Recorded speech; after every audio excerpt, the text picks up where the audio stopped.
Mesdames, Messieurs, bonjour et bienvenue dans votre chronique En nous palais, en nous aller, un espace d'échange au sujet de la vaccination de la Covid-19, un sujet qui fait débat en Guadeloupe et des réticences qui peuvent compromettre un retour à la vie normale. Aujourd'hui, sur ce plateau, j'ai le plaisir de recevoir Camille Corrius. Merci beaucoup d'être avec nous. Bonjour. Vous êtes directrice d'agence en communication. Vous êtes vaccinée pour quelles raisons ?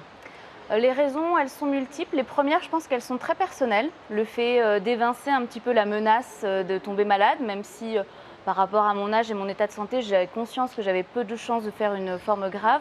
Mais tout de même, je pense qu'après, on a l'esprit plus tranquille, surtout quand on voit arriver des nouveaux variants, etc. Et après, je pense que c'est aussi une raison de geste civique pour protéger en fait les plus sensibles, les plus vulnérables, et avoir l'espoir de retourner à une vie normale, sans confinement, sans mesures restrictives. Voilà. Alors, on a coutume d'écouter dans cette émission la question d'un téléspectateur. On va l'écouter ensemble et on tâchera d'y répondre. On va essayer en tout cas. D'accord, merci. Alors, moi, j'aurais aimé savoir, si je souhaite me faire vacciner, quelle est la procédure ? Effectivement, une question, je pense que beaucoup se posent. Alors certains, bien sûr, on rappelle que toutes les informations sont évidemment disponibles sur notre page Facebook Vaccination en nous palais, en nous aller, avec des liens officiels sur les procédures de vaccination. Mais c'est intéressant aussi d'avoir le ressenti d'une personne qui l'a fait. Mon retour à moi d'expérience sur la vaccination, ça a été de ne pas prendre rendez-vous, d'aller sur site de vaccination directement en fait. Donc d'attendre légèrement, puisqu'il n'y avait pas beaucoup d'attente. À l'époque, c'était au CHU, mais maintenant, il y a le centre de vaccination à l'aéroport, je sais. Et en fait, vous rencontrez d'abord quelqu'un qui vous accueille pour un peu de formalité, carte vitale, choses comme ça.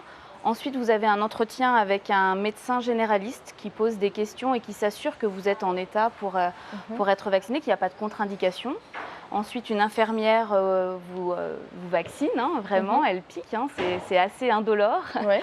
Et ensuite, il y a une petite procédure qui demande de rester 15 à 20 minutes sur place, sous surveillance en fait, de l'équipe médicale ou avec les pompiers, pour voir s'il n'y a pas d'effet à court terme. Ça se passe très bien, on peut bouquiner ou passer un peu le temps et discuter avec d'autres personnes et repartir une fois la validation de l'infirmière ou du médecin.